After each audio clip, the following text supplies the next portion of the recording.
was supposed to start at 7, and we're at 7:04. So,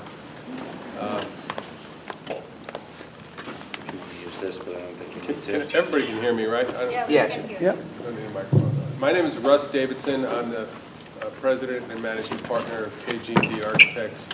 We're from Mount Kisco, New York. We've been hired by the Greenwich Board of Education to do a master plan for the district's facilities.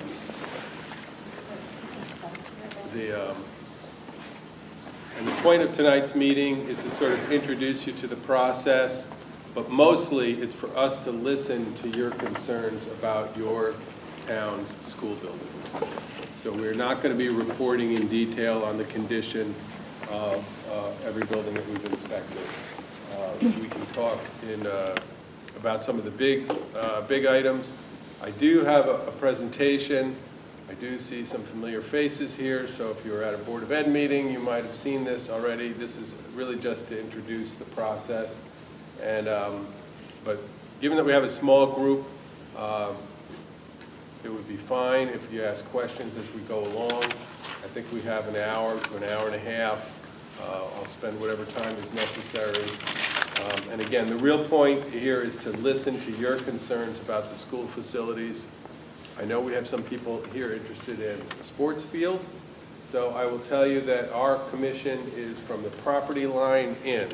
So it includes parking lots, it includes playing fields, it includes playgrounds, and everything in between. Some people may know that we've also been hired to, as a parallel activity, do a feasibility study on Cardinal Stadium. So even though this is about the master plan, being that Cardinal Stadium is part of the high school campus, if you have comments on that, I'd be happy to take them as well. So the master plan is a board's response to their duties as a board. These are the facility standards in the board's documents. A couple things there. You'll see accessibility way at the top, educational space. So we have to adjust the buildings to meet the educational programs. You saw athletic and play facilities in there. You'll see air quality, including air conditioning, is in there. And then maintenance is in there because you have a lot of buildings here in Greenwich. The Greenwich Public Schools have a replacement value of close to $1 billion. So you have a really important physical asset to take care of here. So our master plan that we were commissioned to has 3 basic components. One is a demographic study that was done by a sub-consultant, Dr. Grip, who's a PhD in statistics and does that. That's nearing completion now. Been revised already a couple times. The facilities assessment part, which is an inspection done by architects and mechanical, electrical, plumbing engineers, fire protection engineers, roof specialists, civil engineers, landscape architects. We've done that part and we've put some numbers to that, and we're getting ready to prioritize that along with the district. Then the next part is sort of what modifications to the buildings are necessary to make them suitable for a next generation school. We'll talk a little bit more about what that means in a moment. So I tried to have fun. If you were at the Board of Ed, you've already seen this, but this is the best-selling car in 1953, the Buick Roadmaster Skylark, obviously well-maintained. And the reason it's there is because when you take the original date of construction of every school in the Greenwich Public School System and average them, you come out to 1953. So that includes some of the new ones like Hamilton Avenue and Glenville. And you know, that's just the original portion. A lot of them have had additions and a lot of them have been remodeled. But you know, the original building tends to set the tone. And I just thought it was interesting because most of the issues with Greenwich Public Schools are simply related to the time that they were built and designed. That's it. They're very well maintained, just as that car is very well maintained. It's in perfect condition.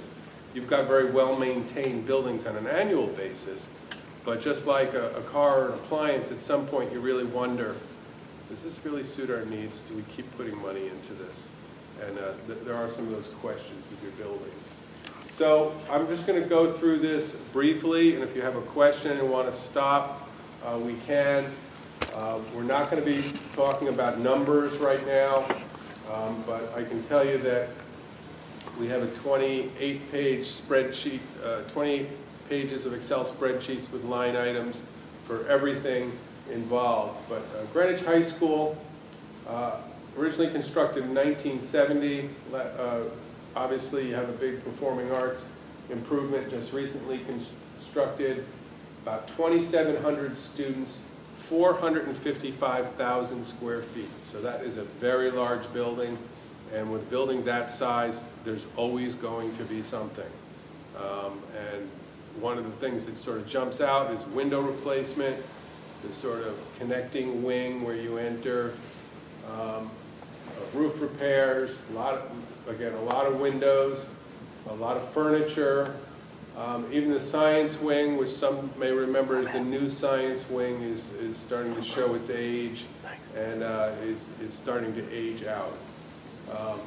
It's about 150 parking spaces short, has an awkward sort of entrance point, and from a security point of view, there's really no secure vestibule, and indoor air quality and ventilation. You'll see that on a lot of the lists. And that's because standards have really changed for the amount of fresh air that's introduced into buildings. In 1970, it was a very low amount, or I think it might have even still been, if you want fresh air, just open a window.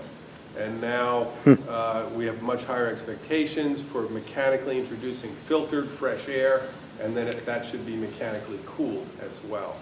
So we need copies of this, so I don't have to take as many notes? Or is it Yeah, available It's on somewhere? the district website. Is it It's on already? board docs, yeah.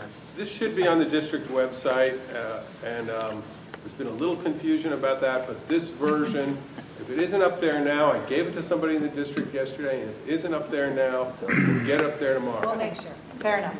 Okay? I looked today, and if it was there, it was not easily accessible. Okay, It wasn't well- user-friendly. I apologize on behalf of the whole team. We've been trying to get it up there, and I brought it on a thumb drive here yesterday and gave it to someone in communications. So we'll make sure that it gets up there. Thank you. In this form.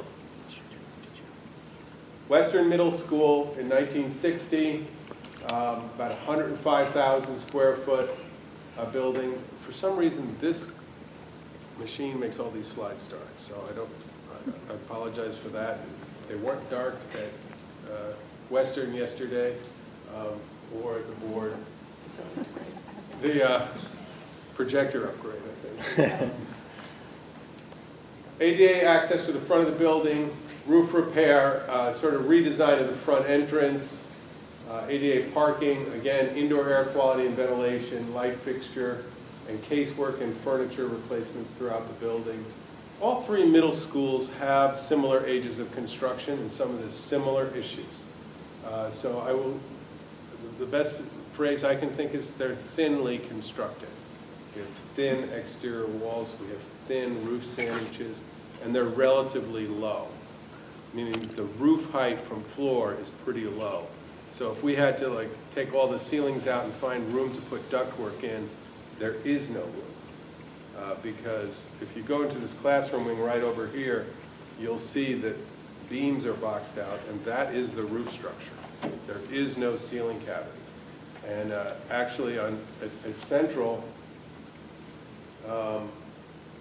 the columns bridge from outside to inside, steel columns, so they conduct straight through the exterior wall. Eastern in 1954, also a large building, 128,000 square feet, a lot of the similar issues. All of the middle schools have new wings, which are in a different state. They're around 2,000. They're in pretty good shape, but it's the original portions that are a real question. Here we are at Central, 111,000 square feet, 1957. And, again, a lot of the same issues. So I think one thing that's going to come up probably first with Central, because this is the thinnest of the thin middle schools, is how do you really convert the older portion of the building into a school going forward? How do you provide air conditioning? How do you make it energy efficient? Or do you even try? Do you just replace that part of the building. And this plan will consider, as we move through October, November, and December, partial or complete replacement of some buildings in the district as well. Cos Cob, as many of you know, was gutted by fire and reconstructed. It's in pretty good shape, but still in the course of a 15-year plan, it still will need things. You'll see asphalt replacement up there on a lot of these key issues. So when the district asked us to do a 15-year plan, we look at the expected useful life of things. So we can go ahead and look at carpet in the auditorium. We know the auditoriums were done fairly recently. Carpet has a 10-year expected useful life. So even if carpet's brand new, it's going to appear in this plan 10 years out. Asphalt has about a 15-year expected useful life. Excuse me, can you just turn that microphone off? Because it's hard to hear you.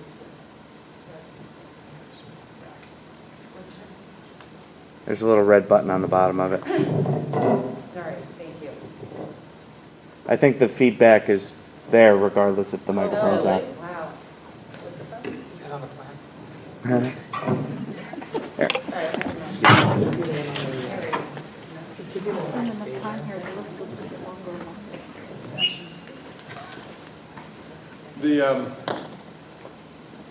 So back to the asphalt, very exciting. You'll see a lot of asphalt in the plan because even if it was paved this year, it's probably going to appear in the plan. And again, our commission is from the property line in.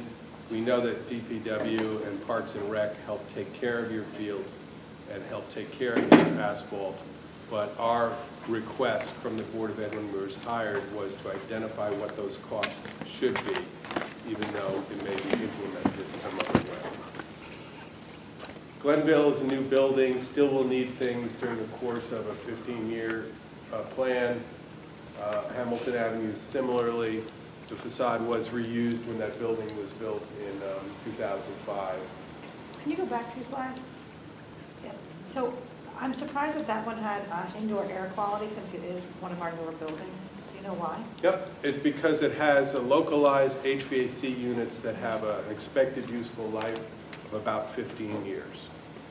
So those So it's okay right now, but it's okay, but those will need to be replaced during the course of I this saw plan. Hamilton Avenue did not have it. The ISD is a very interesting building. It was built in 1961, was published as an architectural record in 1963 as an exemplary school in the country. And it's got some real charm to it, but it is a victim of its success. As a magnet school, it's very full, and it probably could be built at a much larger capacity and it would still be full. And it has a gymnasium that's a separate building across the street. So that is kind of an issue, and it has a real lack of sort of multi-purpose space, just a gymnasium and a cafeteria of modest size. And we heard from faculty yesterday that the gym is frequently used for special events, and they're trying to teach phys ed in a classroom, and it's just got a lot of space issues. It's also sort of a split-level design, which makes it a little more challenging to navigate, and a lot of things are still original to its 1961 vintage, so it's aging pretty quickly. Julian Curtis, one of your very charming traditional school buildings from the outside, but really no ADA access. You can't get in a wheelchair. You can't get from floor to floor in a wheelchair. So a lot of issues with ADA. Nice brick facade, but very needy, especially as you go around to the back. Again, pavement, and then introduction of fresh air is really missing in a building of this age. New Lebanon is not going to get a big discussion in our plan, except to say that we have analyzed it and we agree that it should be replaced. And we're hoping by the time, I think we had lighting on the list for something. Fix the speakers and the lights before you do anything here. Seriously. But the plan will basically confirm the need to replace New Lebanon School. No renovation, replacement is necessary? It's way too small. Okay. It's just way too small. Literally, small group instruction, first of all, students have been taken out of that attendance zone to go elsewhere because they don't fit there. And the kindergarten is down the street in a rental building, and small group spaces are literally in closets in New Lebanon. So it's pretty much done, and we believe the replacement is appropriate. North Miamis, originally constructed in 1925 with additions in 52, 70, and 95. It's a good-sized building. It's now a courtyard configuration. It does have an elevator. It's working pretty well, but it's still going to need a bunch of work, especially when it gets to air conditioning.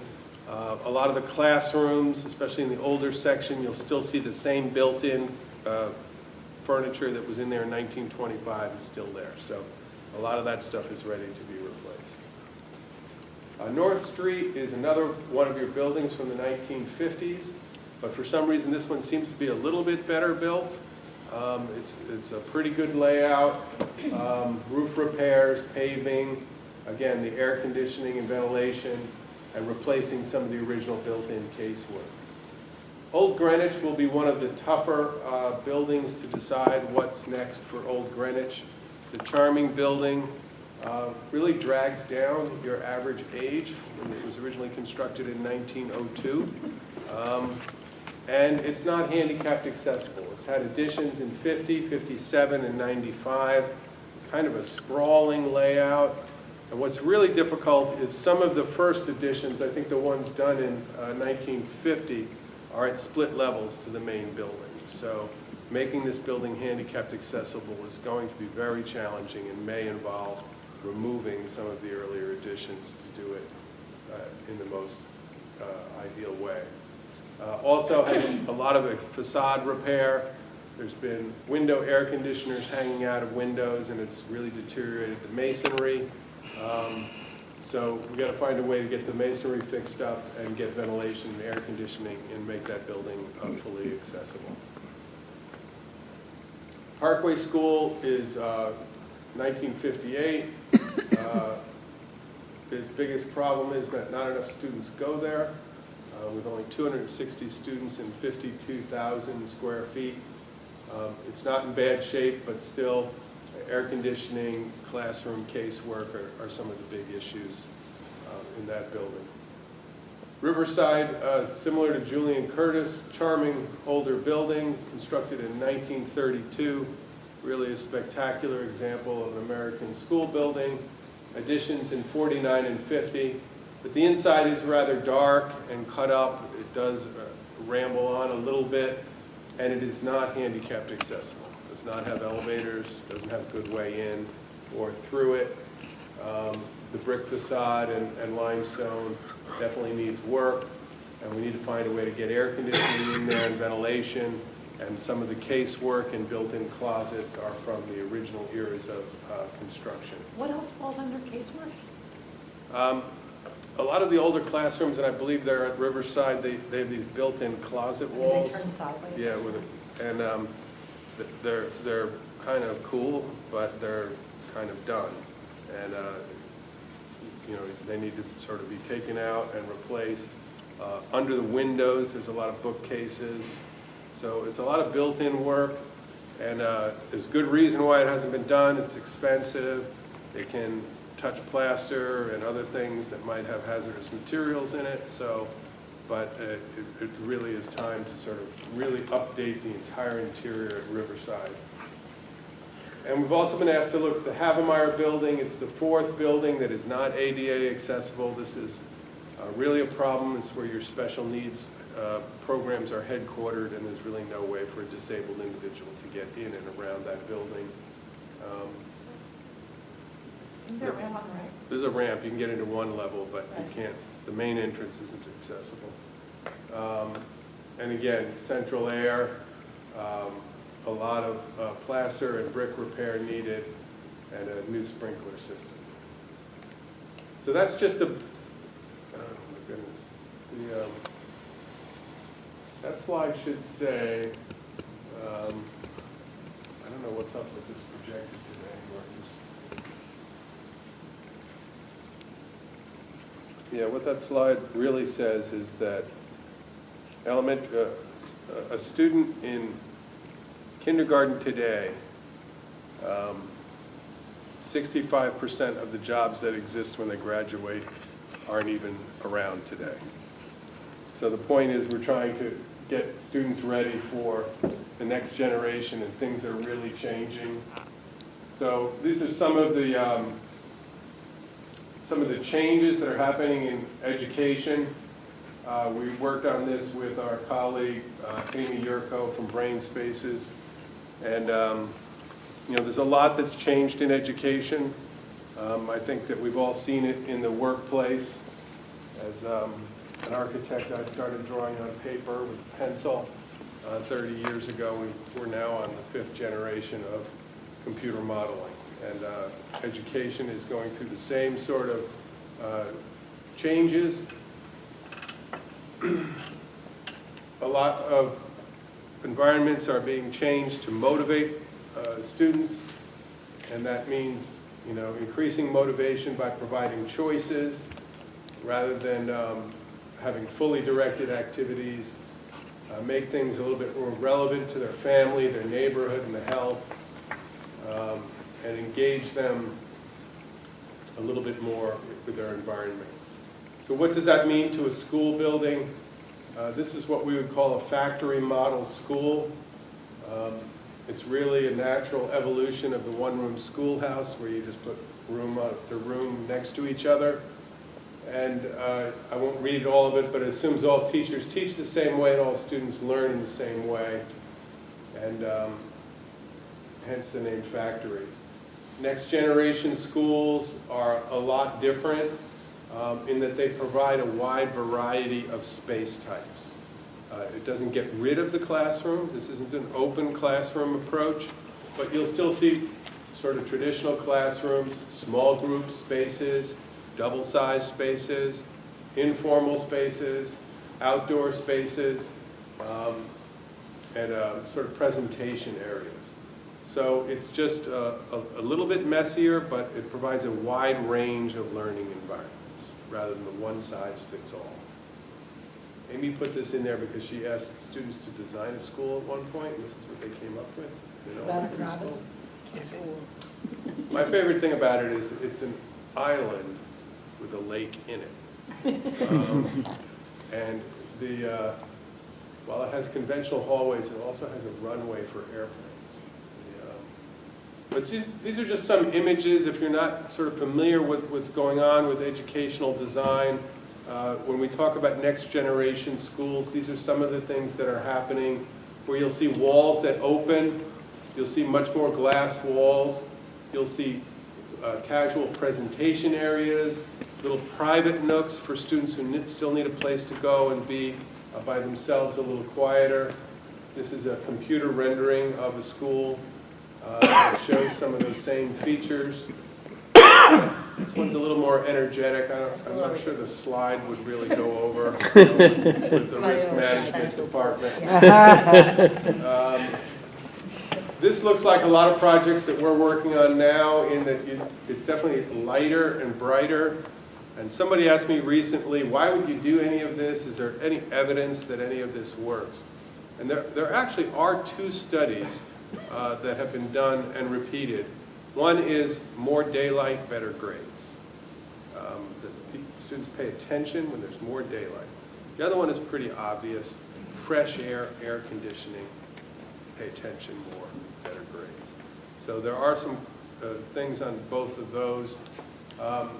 The other thing that you'll see here is flexible spaces where furniture can be set up in lots of different ways. This is, I believe, a middle school. You'll see that you can see on both levels. To the left is classrooms with glass. One of the good things about visibility, they call it accidental inspiration. Some teachers would call that intentional distraction. But there are shades on these glass walls. And we found that when it's done correctly, the glass is really keeps everybody engaged, and people walking around can see exciting things going on, and they're more attentive on both sides. Also, how the spaces and technology are being used are different. This is an example, I believe, of two pieces of steel case furniture. The one on the left is a collaboration where they can actually put their screen up on the screen and share. So it's a way of digital collaboration. And on the right is sort of a stadium seating with a sort of coffee table, soft seating, counters and stools. You can actually get 20 to 25 students around that to look at a screen. And we're seeing that being used a lot more. A lot of this can be achieved through renovation. The top left is the before, the center is the after. So obviously there would be a lot that would be achieved through renovation. We're engaged with this throughout the region in our work in Darien and Brewster and Scarsdale and Chappaqua. And this is something we just completed in Brewster. We're converting an underused gym in Scarsdale to a 2-level learning commons with that sort of stadium area on the right that we call a learning stair. Another type of space you're seeing and you're starting to use is maker spaces or design labs where you actually make things again. It's sort of the next generation tech lab or workshop. And this is at Scarsdale where we're converting the old auto shop into a design lab. So it has a central collaboration area, a closed area for woodworking tools, and then a closed area for laser cutters and 3D printers. And this is at Middletown Schools, which we just opened yesterday morning, and it's very exciting. Really feels more like the Apple Store than it does a regular school, and they've done fantastic with technology grants there. This is a business incubator that Amy worked on outside of Chicago. It's just sort of a big open room, but actually all the walls are whiteboards, so you can write on all of the walls, and a variety of seating that they can move around with technology built in. And you know, virtual reality is sort of the next big thing. We'll see where it is. It's hard to believe that students will be sitting in rooms with goggles on. The school I went to, architecture school, just created a group VR room, which is pretty awesome, which actually does audio and visual VR. So when I went to visit it, they had it set up for the Cologne Cathedral, and it sounded exactly like you were in the Cologne Cathedral. And it had 20 projectors, so as you turned around, so you know, there's going to be a lot of changes, and what we're saying about next generation schools is that there's not a one-size-fits all, but it's time to start thinking about what your schools should be, not just to repair them to their 1953 condition. So classrooms will be a little bit different with different areas. This is a little animation that shows you a simple classroom with one set of furniture can really be set up in a lot of different ways. So furniture will be one of the things that we're looking at in the master plan, budgeting per room, and that might be looked at as something to do sooner rather than later, because that's something that can be done quickly and can really change the classroom environment. This is a laboratory space. It's just a little bit open and more different. I apologize for the slides. It's got to be this laptop, because this didn't happen on any other machine. But we are going to be benchmarking your schools to both Connecticut and national standards. So this is not just anything that's objective. And we'll be looking at, you know, funding formulas, enrollment, space per student by grade, by type of student, and the site sizes. We'll be comparing one site to the other. We'll be comparing playground sites, amount of playground to what's recommended, amount of playing fields to what's recommended. And so you're going to have this as a tool to sort of level set and to help you plan going forward. And the real hard part is putting all these layers together to come up with a good long-term plan. And then there's the money. And it's obviously going to cost a good amount of money, and a lot of people have asked us, are we spending the right amount of money on your buildings? What's the standard for what you should spend on your buildings? And to be honest, there is no hard and fast standard. The only thing that's sort of out there in the real estate and facilities management world that we've dealt with is this ratio, which is annual maintenance cost divided by estimated replacement value. Yes? What about equitable allocation of resources across the district? That's an important thing. Okay. And it should be need-based, not Need-based based on, what's needed at each location. and the student population, whether or not they have a high needs population, or does that all come into effect when you talk about what's gonna get on the top of the list? Like if your school has a higher percentage of high need, which are English language learners, special ed, free and reduced lunch, Yeah, does that come into play? That's, I would say as a person, I think it should. As the district architect, that's not part of our work. We're looking at the facilities. So we're looking at hard physical things, and we think that they should all get to a similar level. But the characteristics of the people that attend those buildings, whether they're more needy, we generally, as an observer, we generally see that dealt with a little bit more on the program side than on the facility side. You can't offer a program if you don't have the facility. That's why all facilities should be equitable. Thank you. So just to finish this ratio, we calculated the replacement value of buildings somewhere around $900 million to $1 billion. That's just the buildings. That's not the property, that's not the parking lots, that's not the playgrounds, that's not the playing fields. So 2 to 5% is what people would say is that reasonable range of what that ratio should be. And so for your buildings, that would mean annual maintenance in the $18 to $50 million range. And the town has been spending it somewhere between $8 and $11 million a year. You've done other projects like New Lebanon and the high school auditorium, which don't fall into that amount. So it's likely that this plan is going to show a little bit of catch-up as necessary. And the next steps are really budgeting and priorities. We have meetings starting on that tomorrow. We have a new facilities director who's coming to the meeting, so he'll get used to things and work with us closely, which we're really looking forward to. And then we're going to look at the sort of next generation school issues. So let me just go back to that for a minute. So one of the things that we're doing is we're creating what's called a model program, or an outline of educational specifications for each type of elementary school, the middle schools, and the high school. So it's basically going to list the variety of spaces that should be in the building. And if you don't have them, we're going to say, well, let's take away a full-size classroom so you have the right support spaces, which will thus lower the capacity of the building. The idea being that we shouldn't set the capacity of a building by how many students could possibly go there before you violate building code. It should be the capacity of the building so all of the students who go there get all the programs that you fund. And that's why we will be setting a functional capacity, and that will level set each school, one to the other. And it's probably going to show capacities lower than earlier capacity studies, because a functional capacity study, to our knowledge, has not been done in Greenwich.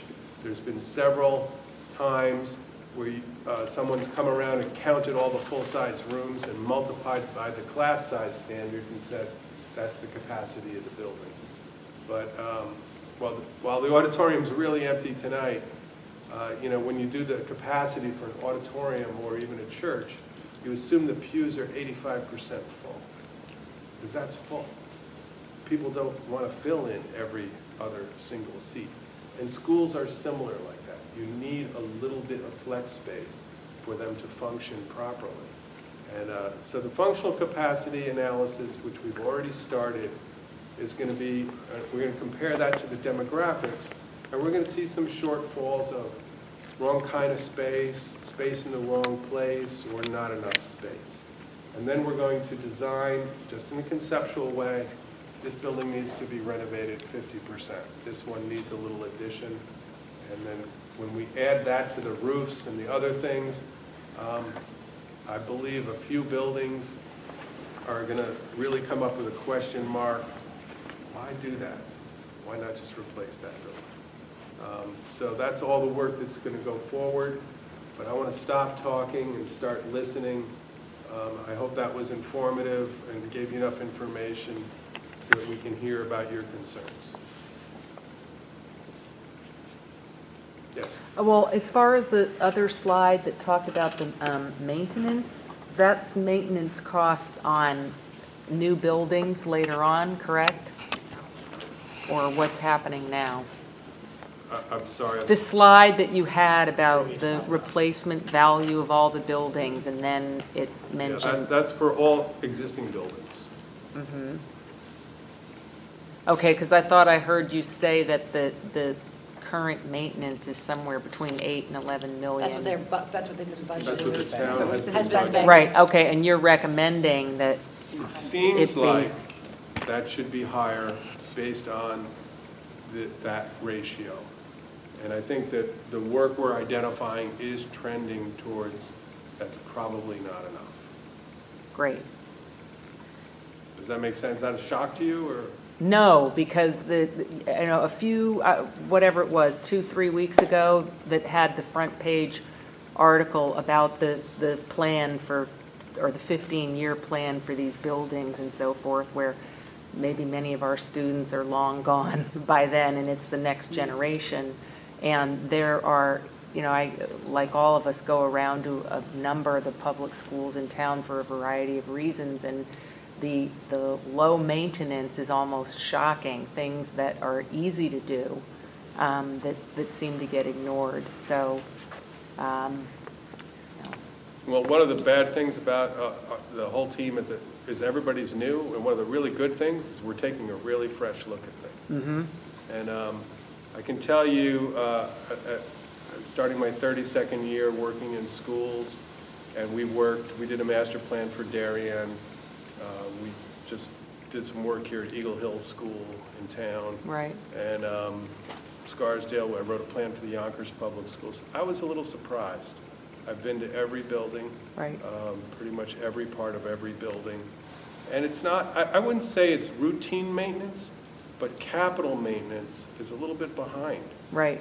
Well, and I mean, even if you're here in the daylight, or you've come to Central, in my opinion, like the crumbling asphalt that's outside is, Well, I would aside say from even the sightly, fact that there is unsafe. asphalt between the parking lot and the front door, Mm-hmm. and that it's crumbling is kind of low end. I mean, Right, exactly. one of the things that we're budgeting for, first of all, is we're trying to bring you up to a higher standard of school facility that you would expect.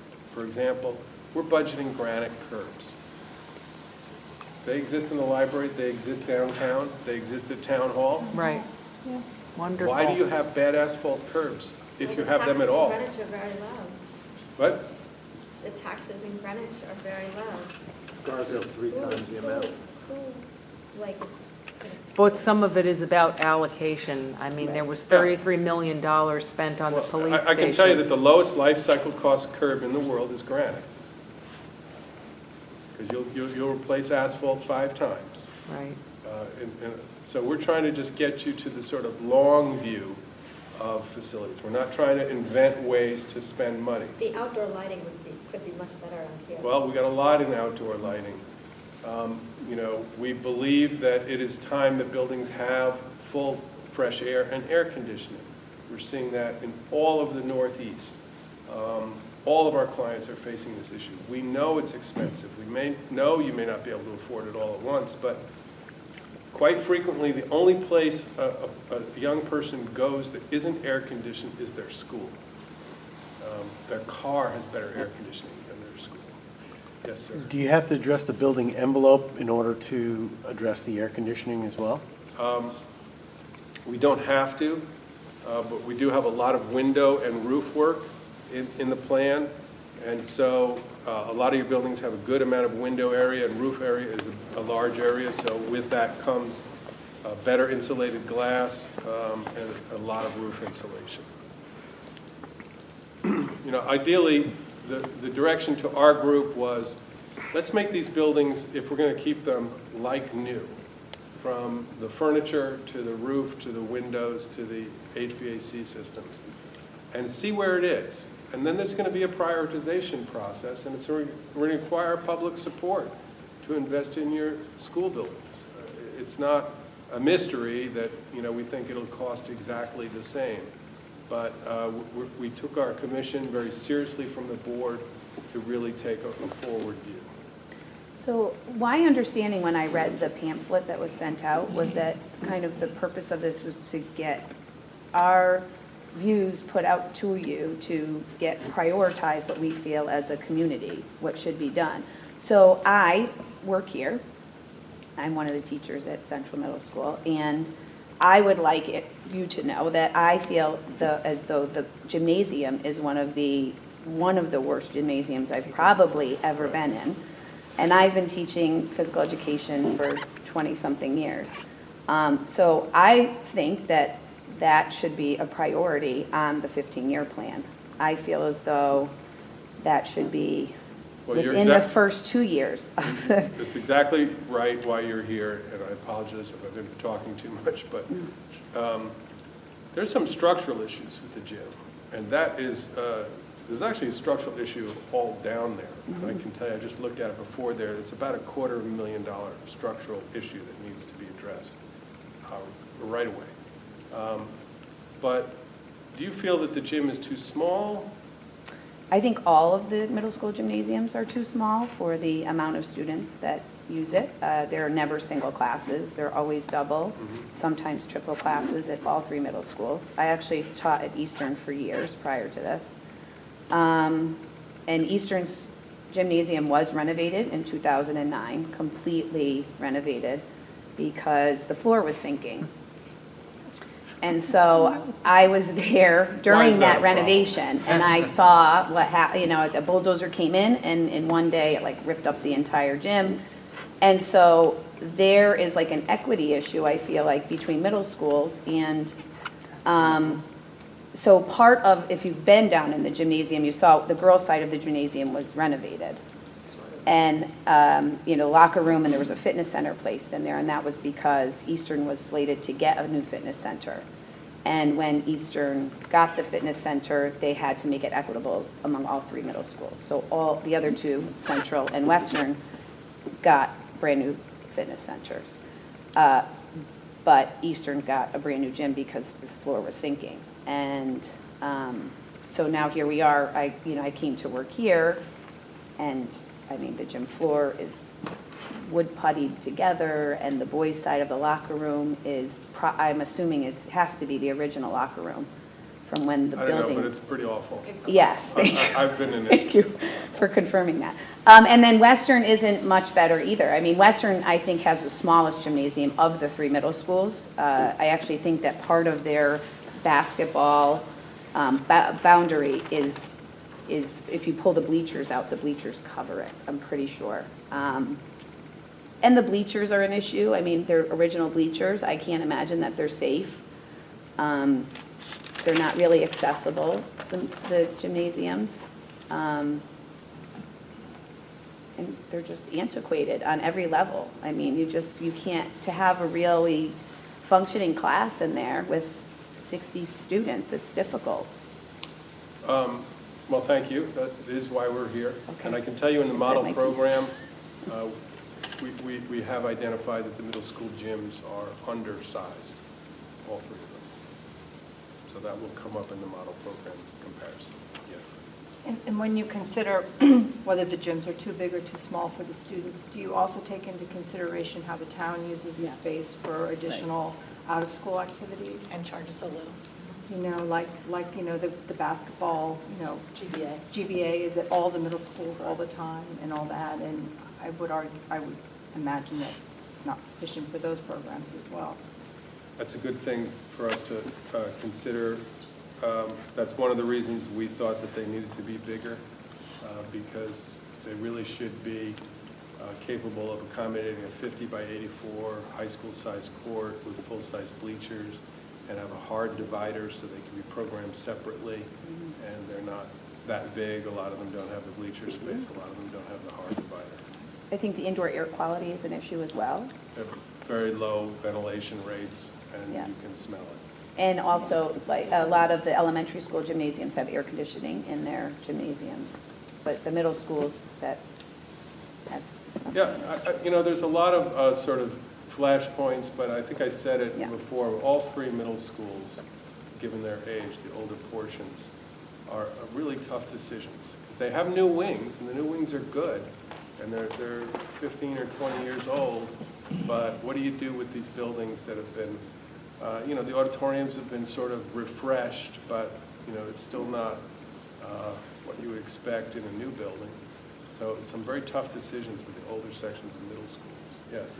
I'd like to speak to the same issue as the PE teacher from Central. I can't believe that any PE teacher is expected for any of their students to pass the Connecticut physical fitness assessment with the current facilities they're being offered. That the locker room is original, I know, because my husband showered in. These are all original Not infrastructure. recently. No one would shower in that recently, not even my dog. But it's I know you say that, of course, all of the middle school gymnasiums need renovating, right? But when you talk about priority, we all know that the squeaky wheel gets the oil, right? So, of course, Riverside School has a brand new cafeteria, right? A brand new cafeteria that was funded by the PTA. I read about why it was allowed to be funded and all of those things. But when you talk about equitable allocation of resources, there are certain areas in certain schools that for some reason seem to be getting renovated when other parts are not, okay? And when it comes to physical fitness, we all know, as your slide shows, that physical fitness increases your ability to learn, natural light, all of those things, right? But also, certain schools are dealing with different types of populations. For example, if your free and reduced lunch population at Eastern Middle School is 3%, which it is, those kids most likely have access to physical fitness outside of school. However, when it's triple that, which it is at Central Middle School, we've tripled the amount of high needs kids. Obviously, their access to physical fitness outside of school is more limited for socioeconomic reasons, for single working parent reasons, for all those reasons. So it has to be looked at when looking at the facilities, right? It's completely inequitable between, like, why does Eastern have this or Riverside have a brand new cafeteria when the other schools don't have it? So when we talk about developing budgets and prioritizing needs, what do we need to do to get ours to the top? You said that Central Middle School is the thinnest of the thinnest. Is that? I think it is, yeah. Yes. So if we're the thinnest of the thinnest, does that put us at the top? Because it seems like it should. Well, again, we're not prioritizing on our own. And, Right, so how do we get to the top? Well, I would say stay involved, and this is a great feedback. It's exactly why we're here tonight. And, as this plan develops, it's going to probably be modified every year. But we hear you about the gymnasium and the locker facilities here. That already is pretty close to the top just from, hey, it's falling down, so it needs to be fixed. When you get to the sort of higher needs, and that's why we should come to the top, again, that's something the educators and board members will make those judgments. We will not. What about the projections of students at Central, like Cos Cob, the elementary schools that feed into Central Middle School are overcrowded. Cos Cob School is overcrowded. The projected population for Cos Cob increases dramatically over the next couple years. Like, do you take that into consideration, the amount of elementary school kids? Like, I'm lucky, my kids are 7, 5, and 3. My kids might actually see these renovations. But do you take that into consideration? Like, North Street's going down, so it might be a... Yes, so the short answer well, is I'm saying, yes. do you take those into consideration? Yes. When we do the capacity analysis, we have the demographic projections. So there's going to be a capacity set for each building. We're going to use the highest enrollment that's projected in 8 years. It feeds into the middle schools. There's no projected change in feeder patterns. So that will all be part of this plan, absolutely. Can you talk about the fields and the buildings? Yeah, The so, mudslide, They're talking about athletics. Can we talk about, the mud. yeah, sure. what you guys have found with the study of the fields? I don't have, it's Randy, right? Yeah. I can't tell you exactly what's planned for the fields, but There's a lot of work needed at a lot of the fields, and I think one of the things that is going to be on the table is synthetic turf fields at middle schools, just because it dramatically increases usability, and there's really an overall shortage in the town of usable playing fields. Like Cardinal Stadium? So, as I mentioned, Cardinal Stadium is a parallel activity. We have a meeting on it tomorrow. We're looking at 3 different options right now. One is sort of a fix it up the way it is option. The second option is to actually move the tennis courts and create a road that connects Post Road to the parking lot with a new drop-off loop and a new building that's sort of a gateway building with team rooms and toilet facilities, concession, first aid, coaches, referee's room, and a second pedestrian bridge so you can come straight from the parking lot to get to Cardinal Field. You don't have to wind around and find your way through the tennis courts. And replacement of the bleachers to make them accessible, but this will allow handicap parking right near the field. It will allow you the option to connect through to Post Road. That'll be gated, it'll only open certain times. So we think it has a lot of safety advantages, and that there'd be a second exit from the high school campus, which we think is sort of an important element. But it doesn't require moving the tennis courts. You still will have 8. That option is getting a lot of energy around it. But if you want to see people get excited, the third option is to move the field entirely and to turn it 90 degrees so that it faces north-south, the ideal orientation. Adds an 8-lane track and puts tennis courts up on the north side, adds one, and has room for a separate PE field house-like building with team rooms and additional gym space and indoor recreation space. Would that be a 400-meter track? It would be. It would be. You know what it is, Colonel? Yeah. The idea there is 440-yard track. No one in the world uses that anymore. right. The idea is that it would be suitable for regional meets like Danbury has, like White Plains has. And This is the outdoor track. Yeah, we did the White Plains facility. So it wouldn't, so those are the 3 options under consideration. We're putting pricing to them. And But, it's, excuse me, was one of the entrances on the post road? excuse me? Was one of the entrances on the post road? Yes. And But they're it's not not worried gonna- about rush hour traffic? It's not going to be for everybody. It won't be for everybody. No.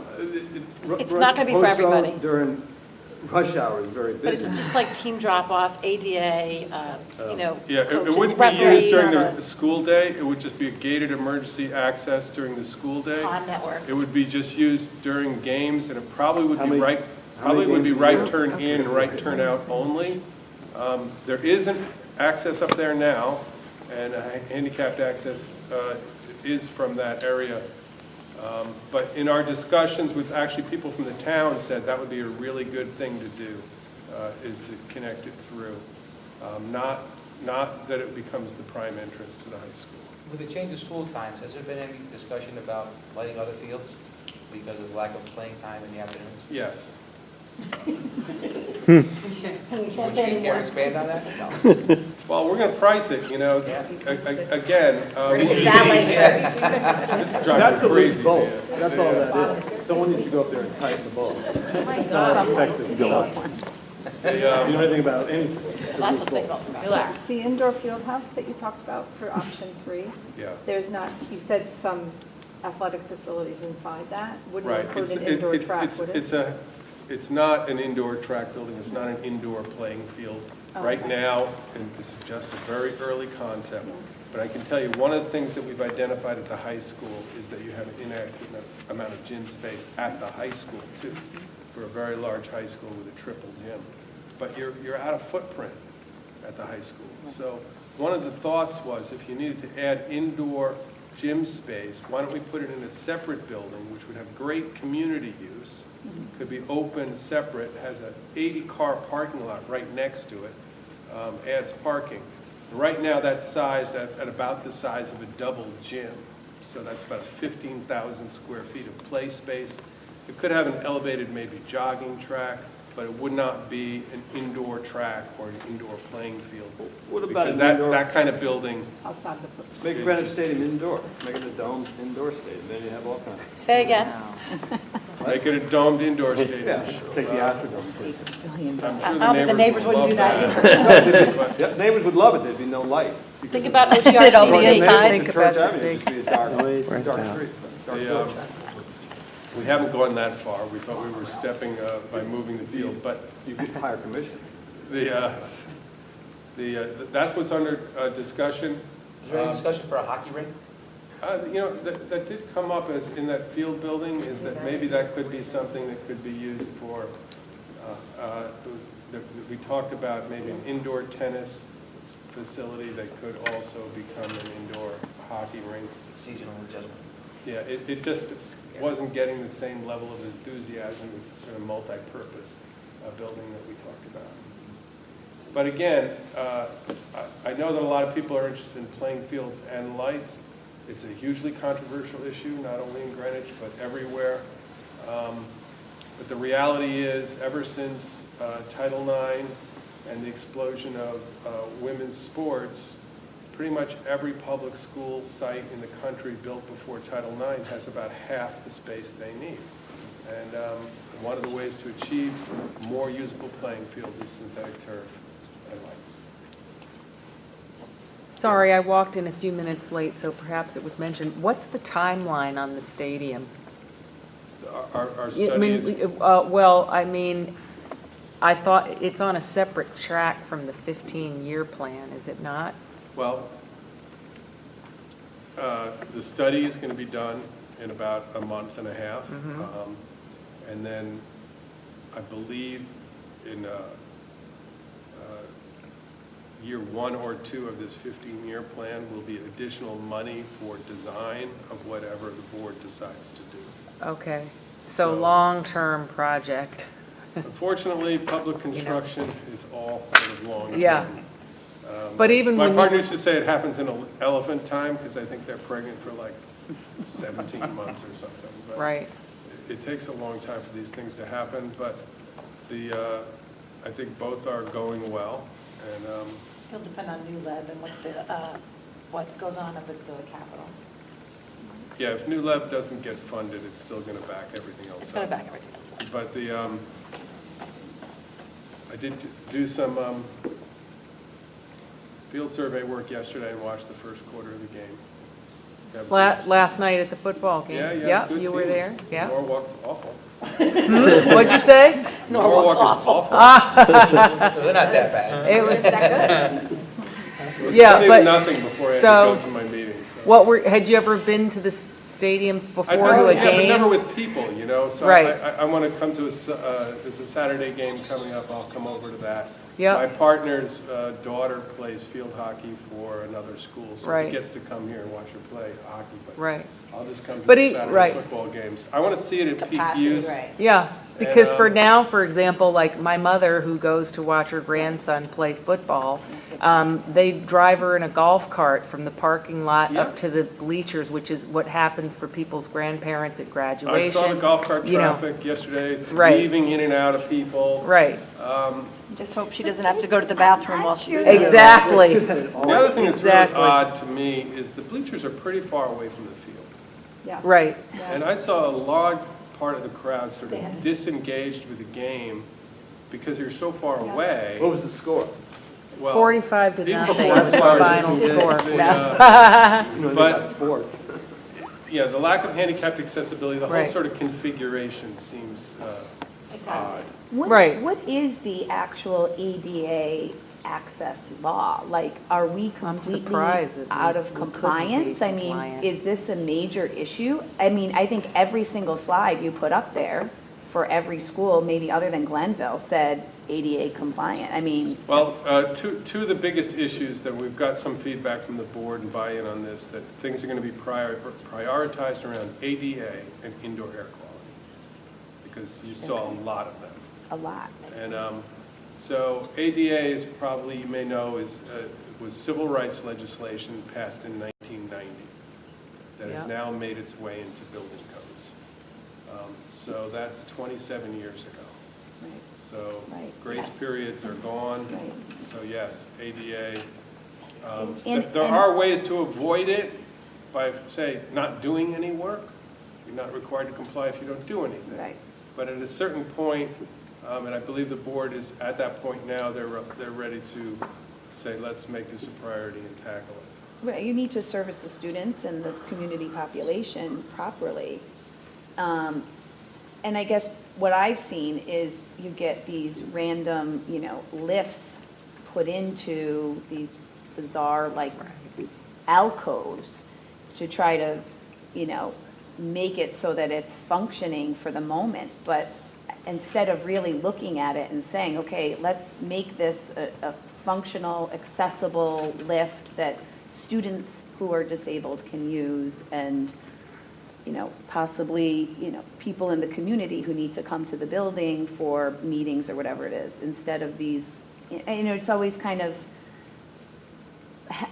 just put in as like a Band-Aid almost, like, let's just put it in there now to make it so everything's okay, but it's never seems to be thought out properly. Well, sometimes that's the only way you can deal with the existing building, this sort of jerry-rigged feeling lift. Right. But, I would say Havemeyer is that way. It's got a Right. wooden ramp up the side. Right. But the main entrance, and the Americans with Disabilities Act speaks a lot about equal access, that you're not supposed to be felt like you're a second-class citizen because you're in a wheelchair. You're Yeah. supposed to have the same access that able-bodied people do. And I think you have a lot of issues with that. Yeah. And I saw it at Cardinal Stadium last night. I agree. White Plains and Brewster, where we put in large new bleacher sets. There's a really nice ramp to the front area, and there's a place for wheelchairs next to bleachers, and it's very comfortable. And, Could you not do that at Cardinal Stadium without doing everything else? yeah, that's I've why been to that's one of stadium for the, last that's one of the 8 years. options being looked at, You know? is option A, which is sort of, You have the space in front, the space between the fence and the bleachers. You have all kinds of space to add. well, the bleachers really need to be replaced. So they let them rot. for that. They are rotting. Yeah. There's 6 columns that are failed and are shored up back there. They're well shored, but those bleachers are from the 1971. They're done. Right, the original. But yeah, you could replace the bleachers in a similar location, and that's our option A, and that's part of the field study. And the board will see all those options and make decisions based on quality and cost, I'm sure. Yes. Just wanted to let you know we're at the past the 1 hour mark. We got till 8:30. We can, I'll stay at 8:30 as long as there's questions. Yeah, it was. It's scheduled till 8:30. Oh, okay, sorry. Just giving you a heads up. If I may then, I have 2 graduates of Greenwich High School. My youngest is a senior. This school system has served our kids really well. I was a student at one of the schools that you clients you talked about in Westchester, so I know what a really good school is. We have phenomenal teachers. We have some bad teachers, but we have mostly phenomenal teachers. These kids get ahead. They get into the greatest colleges in the country, if not the world. Sometimes we don't put enough thought into that. Like our computer program is lacking, and that is those future jobs that don't exist yet. We should be thinking about that as well, actually more so than whether we have artificial turf or not.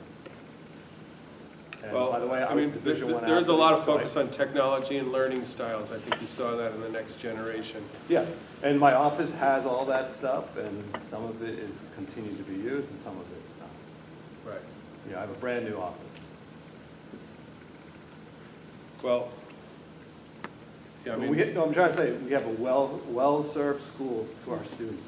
If they want to, they can do a lot of great things, and they have done great things. I think there was like 10 kids go to Harvard, and one of my kids graduated. well, When he was 14, it was some phenomenal. I would like to say school buildings make the school, but really the teachers teachers and the and students make the schools, Yeah. and we get that. This is just about getting the facilities No, I understand that. out of the way and up to speed. We think it's a wonderful school system. We work in a lot of That's what high-performing we should schools. first be worried about, and then. Well, I think we are, but I also think our students Look at our deserve better computer physical science building is surroundings not than close we to it. have No. for this town. But A our better computer physical science program is environment. not quite what it needs to be. That's important to kids' Well, and I think too, well-being the too. push right now is personalized learning, and when you have a classroom that's small and you can't really make all of those little alcoves, have kids in Right. special groups or individual learning, or you had tables set up.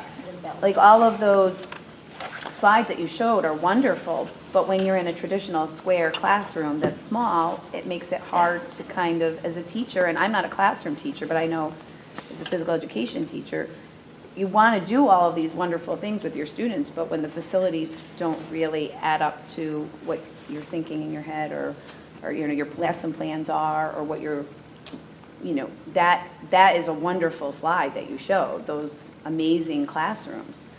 I mean, think as a teacher, if you have that as accessible, yeah, you know, you have these wonderful classroom settings like that. Well, As a Glenville- teacher, yeah. the sky's the limit as to what you could do with your If students. you know the history of the school district, Glenville was built, I Right. think, in the 60s and had all those wonderful things. Right. And they reverted back and found out they Yes. didn't work. Yes. Well, Glenville was an open plan school. Yeah. And, you know, there's been a lot of talk about the failure of open plan. And I've read a lot about it, and, you know, I was around when we had to have distance learning rooms, and they were really important to have for about a year. And language labs, and there's been a lot of sort of flash in the pan, so we're all sensitive to that. But the biggest reason that open plan schools didn't work is they got overcrowded. And it was usually 20 groups, 20 students, and then 50 feet away was another 20 students.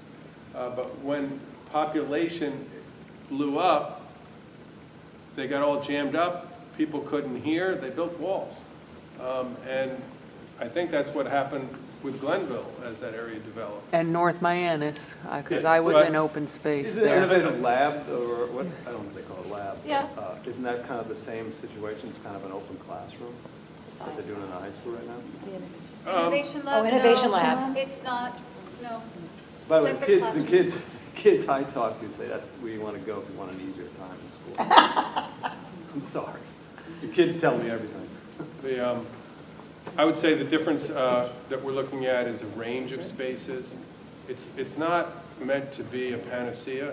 And what we're really trying to do with the master plan is saying, there's been changes in education. Your buildings should respond. You need some money to do that. Let's start to put that in a plan. And as you get close, go through a thoughtful design process to figure out the right solution for the right school at that time. And you've been doing a good job with that. We think Hamilton Avenue and Glenville, and from what we can see of New Lebanon, are going to be fantastic buildings. So it's just about keeping up and looking at these different styles of learning, and you know, not everything works. But I can tell you, the sort of more active space does take more room. And we sat here yesterday in a faculty meeting, and I heard from an English teacher here at Central about how it really works. And they come together, they talk for 10 or 15 minutes, then they go off in 2s and 3s and they work. And they need a different space to do that. And then they need to come back for a little sharing at the end, 5 or 10 minutes. So that's 2 seating positions or 2 body positions for every student in a room that really is only large enough for 1 body position at a time. And that's a very Will that simple. work for all kids? Well, you know, that's the way English is taught in her school, in her classroom. I just think it does have spatial implications. It is a little different. It isn't one size fits all. How much input will you guys have versus the board and the school system on what you think should get done first? We're more the facilitator, but we are going to report out things about building code. For example, the structural issue here at Central. You should do that next year. And there's some issues there. I think the accessibility issues were really a surprise. We know it's been in the paper here, and there are people in the community who are also concerned. So we'll voice our opinions as professionals with experience in school design in the region, but ultimately the decisions of the Board of Education. And then the budget, the budget.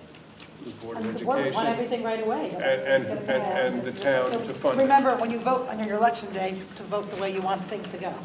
Just put it that way. Well, and I would say that, you know, advocacy matter is this time. important, as you all know, continued advocacy. Other priorities or comments on what you think is most important? When you talked about objective standards, you know, federal standards, state standards, is there anything in your proposals comparing what similar towns have done or what they have, or how Greenwich lacks, like, for example, what New Canaan might have, or, you know, I'm just thinking about the stadium space and like how they... We had agreed to do that somewhat for the stadium. Right. We were going to look at Staples and Darien and Danbury and White Plains, some similar sized schools. That's going to be an easy one to Okay. show some photos, or if you're a sports family, you've seen how far behind you are. But there's also new schools. Darien High School is fairly new. If you look at the renovation, I believe in Meriden, you'll see what more up-to-date buildings. It's not just about keeping up with the neighbors, but you know, at certain points, you've got to benchmark yourself and see where you are. Frame of reference. It affects everything, the feeling of the town and property values. And When people come to buy a house and they're deciding what town to look at, they do look at the schools, and they don't just look at the performance of the schools, but they look at the buildings themselves, yeah. whether that's superficial or not, but that's what they look at. And we're also going to do some benchmarking to national standards. I mean, I traveled for a big volunteer job last year and saw schools in the Southwest, Midwest, even in the Northwest and in London. And schools in the Northeast are old and they look it.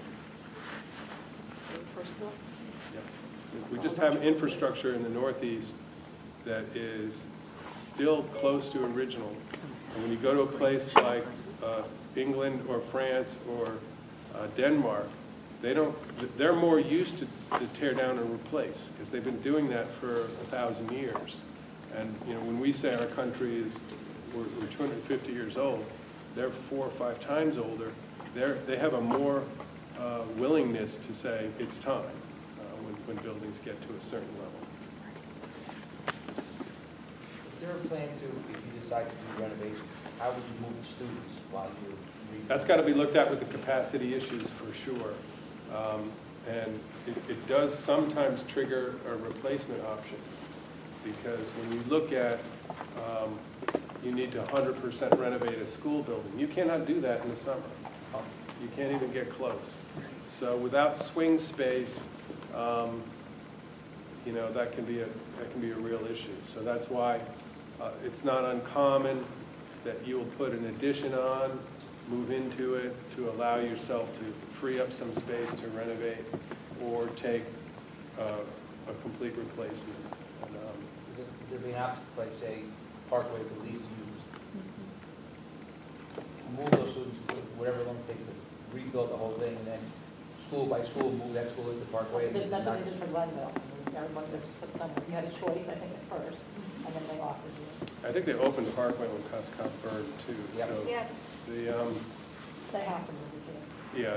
So Because you're talking major knockdowns or major renovations on multiple schools. I think there's busing offered to the closest school, that if you wanted to choose another school, there's capacity, you could drive your kid. I think that was the rule, like, if I remember correctly, something like that. But, you know, some of that's in the master plan, some of that happens when you get closer to some of these things. The first thing is to identify it and get everything to an equal standard and start to put some numbers into the plan.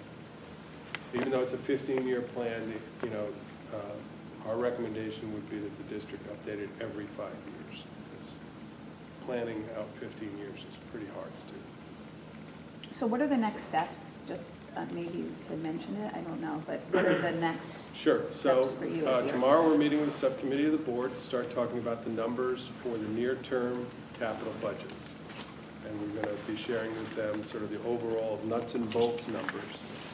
We're near the end of the model programming, and we're going to start with a functional capacity analysis, and then we're going to start looking at building the building. What do you do with it now that you know those issues? And then we're going to integrate both of those things into a plan by about the end of this year. I'm having a feeling that that's going to take till January now because we've got new people coming on board that we want to make sure have a good opportunity to participate. So year one of the 15-year plan may not be for 2 years, you know what I No, mean? something will happen next summer. Yeah, so you're going to get capital every year, Yeah. but I would say that the first year or two is sort of a transition from your old capital plan to your Okay. new capital plan. Okay. Because people were promised some things in your current capital plan, and we can't just erase that and say, never mind. We need to. Right. Right. We want to tighten some light bulbs up right away. you know. Other comments? Are we all good? Thank you. Thank Sure. you, yeah. Right here. Started, what? Hi, I'm Dan Watson. I'm the new facilities director as of yesterday. So you guys have a lot. What's my background? Sorry, I was late. You asked my background? Yes, yes. I spent the last 4 years at a private school on the Upper West Side of Manhattan as the director of facilities and construction. I completed a roof level field house. I was in the middle of a 300-seat theater. We added 2 floors onto a 4-story building, all in Manhattan. Prior to that, I was senior project manager for the Lincoln Center redevelopment program. And what's your, I guess you just started yesterday, but do you have a plan or a general? I'm looking for my exit plan right now. My exit plan? You are more aware of this plan than I am. We just So- met at the beginning of this meeting, so we'll be spending a lot of time together. We're going to do everything. Is that what you want to hear? It's all new. Okay, good. Did you get his? Okay, thanks very much, everybody.